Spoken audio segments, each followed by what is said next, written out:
नमस्कार साथियों, आप सभी का स्वागत है देवेंद्र सर ऑफिशियल में। और हम हर रोज की तरह सबसे पहले सिर्फ 10 मिनट में आपके लिए लेकर आए हैं 6 जून 2020 के करंट अफेयर्स। अगर आपको मेरे वीडियोस पसंद हैं तो प्लीज़ लाइक करना और शेयर करना ना भूलें। और शुरू करने से सबसे पहले मैं एक खबर आपको बताना चाहूँगा कि यूपीएससी संघ लोक सेवा आयोग के द्वारा अपना जो टाइम टेबल है वो नया वाला फिर से जारी कर दिया गया है, जिसमें सिविल सेवा परीक्षा की जो नई तारीख है वो 4 अक्टूबर निर्धारित की गई है। आप कैलेंडर अपनी स्क्रीन पर देख सकते हैं, चाहें तो स्क्रीनशॉट ले लीजिए। चलिए हम चलते हैं अपने पहले और सबसे महत्वपूर्ण प्रश्न की तरफ। आज का हमारा पहला प्रश्न है कि विश्व स्तर पर वर्ल्ड एनवायरनमेंट डे यानी विश्व पर्यावरण दिवस कब मनाया जाता है। तो 5 जून को मनाया जाता है विश्व पर्यावरण दिवस। यह प्रश्न हर एक एग्जाम में बन चुका है, चाहे वो बड़ा एग्जाम हो चाहे वो छोटा एग्जाम हो, तो आप इसे हल्के में मत लीजिए। ये हर साल मनाया जाता है। पर्यावरण संरक्षण और लोगों को प्रकृति के बारे में या प्रकृति के महत्व के बारे में जागरूक करने के लिए यह साल मनाया जाता है। वर्ष 2020 की थीम है इस साल की बायोडायवर्सिटी, हिंदी में से कहते हैं जैव विविधता। और वर्ष 2020 के लिए विश्व पर्यावरण दिवस की मेजबानी कर रहा है कौन सा देश? कोलंबिया। तो याद रखिएगा भाई, वर्ल्ड एनवायरनमेंट डे 5 जून। जो पिछला साल था, पिछले साल में जो देश था वो था, जो मेजबान देश था वो चीन था। 1974 में पहली बार ओनली वन अर्थ के नारे के साथ यह विश्व पर्यावरण दिवस मनाया गया था। भारत देश के पृथ्वी विज्ञान मंत्री हैं डॉक्टर हर्ष वर्धन। देश याद रखिएगा कोलंबिया और थीम याद रखिएगा बायोडायवर्सिटी। और हर्षवर्धन जो हैं स्वास्थ्य मंत्री, आप इनको जानते हैं, WHO के कार्यकारी प्रमुख भी बनाए गए हैं। अगला प्रश्न है हमारे पास कि भारत सरकार ने शहरी क्षेत्रों में वन आवरण को बढ़ाने के उद्देश्य से किस कार्यक्रम की शुरुआत की है। तो शहरी क्षेत्रों में वन आवरण को बढ़ाने के लिए नगर वन एक योजना की शुरुआत की गई है। इसके तहत अगले 5 वर्षों में पूरे भारत देश में 200 शहरी वन विकसित करने का लक्ष्य रखा गया है। जो बड़े बड़े नगर निगम हैं उनको इसमें शामिल किया गया है। केंद्रीय पर्यावरण मंत्री हैं भारत देश के प्रकाश जावड़ेकर। बहुत महत्वपूर्ण प्रश्न है। अगला प्रश्न है हमारे पास कि शहरी लोगों को मुफ्त वाईफाई ब्रॉडबैंड प्रदान करने वाला भारत का पहला राज्य कौन सा बन गया। बहुत महत्वपूर्ण प्रश्न भैया। तो केरल, जहां पर क्या कोरोना के मामले सबसे पहले देखे गए थे, वही गरीब लोगों को मुफ्त में हाई स्पीड का ब्रॉडबैंड देने वाला भारत का पहला राज्य बन गया है। उन्होंने एक योजना चलाई है केरल फाइबर ऑप्टिक नेटवर्क, जिसे आप केफॉन भी कह सकते हैं। इसमें क्या किया जाएगा? इसमें गरीबी रेखा से नीचे रहने वाले सभी नागरिकों को मुफ्त में हाई स्पीड इंटरनेट की सुविधा दी जाएगी। लगभग 1,500 करोड़ रुपए खर्च होने का अनुमान है केरल सरकार के द्वारा। और दिसंबर 2020 मतलब 2020 के लास्ट में इसके शुरू होने की संभावना दिख रही है। तो आप याद रखिएगा केफॉन। अगर आपको याद हो तो पिछले साल ही जस्ट 2019 में इंटरनेट सभी नागरिकों को एक मौलिक अधिकार के रूप में घोषणा करने वाला पहला राज्य बना था क्या? केरला। केरला के मुख्यमंत्री पिनराई विजयन, केरला के राज्यपाल हैं आरिफ मोहम्मद खान और राजधानी तिरुवनंतपुरम। आप देख सकते हैं केरल का मैप। साथ में फर्स्ट क्या है? बेसिक राइट घोषित करने वाला पहला राज्य केरल। तो बेसिक राइट भी उन्होंने घोषित किया केरला ने। और सभी लोगों को एक क्या, क्योंकि अब बेसिक राइट हो गया तो सभी लोगों को मिलना ही चाहिए, ऐसा केरला की सरकार का कहना है। और कोरोना भी सबसे पहले यहीं पर देखा गया था, तो याद आप आसानी से कर सकते हैं। अगले प्रश्न की तरफ चलते हैं। ये हाल ही में आयोजित की गई एक वर्चुअल ग्लोबल वैक्सीन समिट। अब देखिए वैक्सीन के लिए समिट की गई है, 2020 की मेजबानी किसके द्वारा की गई है? तो भाई ब्रिटेन के जो प्रधानमंत्री बोरिस जॉनसन, या आप कह सकते हैं ब्रिटेन के द्वारा इस वर्चुअल ग्लोबल वैक्सीन समिट की मेजबानी की गई है। वर्चुअल है मतलब ऑनलाइन की गई थी। तो भारत के जो प्रतिनिधित्व है वो प्रधानमंत्री नरेंद्र मोदी जी के द्वारा किया गया। इसमें बहुत सारे लोग शामिल हुए, न सिर्फ बड़े बड़े देशों के राज्याध्यक्ष शामिल हुए, बल्कि बिजनेस लीडर, सिविल सोसाइटी, सरकार के मंत्री, संयुक्त राष्ट्र की बहुत सारी एजेंसियां, राष्ट्राध्यक्ष और 50 से अधिक देशों के लोगों ने यहाँ पर क्या लिया था?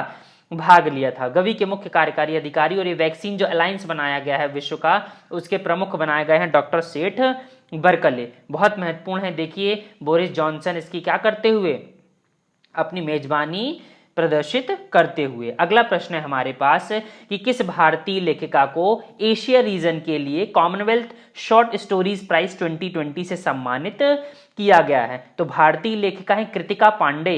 इन्हें the great Indian T and snacks एक बुक है, उनके लिए यह कॉमनवेल्थ शॉर्ट स्टोरीज प्राइज 2020 से सम्मानित किया गया है। यह कहानी एक हिंदू लड़की और एक मुस्लिम लड़के के प्यार में पड़ने की कहानी है, जिसमें यह बताया गया है कि कैसे ये दोनों युवा नफरत और पक्षपात के दौर में प्यार के विचारों को फैलाने की कोशिश करते हैं। 2012 में इस कॉमनवेल्थ में सर्वश्रेष्ठ शॉर्ट स्टोरीज के लिए इसकी क्या है, इस प्राइज की शुरुआत की गई थी और प्रत्येक विजेता को लगभग 2500 पाउंड की पुरस्कार राशि दी जाती है। तो आप भूलिएगा मत, कौन, कृतिका पांडे। अगर आप बाकी भी देखने चाहते हैं 5 रीजन तो सामने लिखे हुए हैं, यूपीएससी के बच्चे इसे पढ़ सकते हैं। हमारे पास अगला प्रश्न है कि देश भर के सभी शहरी स्थानीय निकायों it means urban local bodies और स्मार्ट शहरों में नए स्नातकों को प्रशिक्षण के अवसर प्रदान करने के लिए किस योजना की शुरुआत की गई है। तो देखिए, tulip the urban learning internship program. मैं फिर से रिपीट कर रहा हूं, ट्यूलिप एक फूल है ना, आपको पता है जम्मू कश्मीर और पिथौरागढ़ में पाए जाते हैं ट्यूलिप गार्डन्स। तो इस tulip the urban learning internship program की शुरुआत की गई है। इसके लिए अखिल भारतीय तकनीकी शिक्षा परिषद AICT, मानव संसाधन विकास मंत्रालय MHRD मिनिस्ट्री और आवास और शहरी विकास मंत्रालय तीनों के तीनों क्या संयुक्त पहल के रूप में कार्य कर रहे हैं। हमारे आवास और शहरी मामलों के मंत्री हरदीप सिंह पुरी, जो एविएशन मिनिस्टर भी हैं। केंद्रीय मानव संसाधन विकास मंत्री हैं कौन, रमेश पोखरियाल निशंक, उत्तराखंड से आते हैं। और AICT के हमारे अध्यक्ष हैं अनिल सहस्त्रबुद्धे। बहुत महत्वपूर्ण हो जाता है, आप देख सकते हैं the urban learning internship program Narendra Modi ji के फोटो के साथ।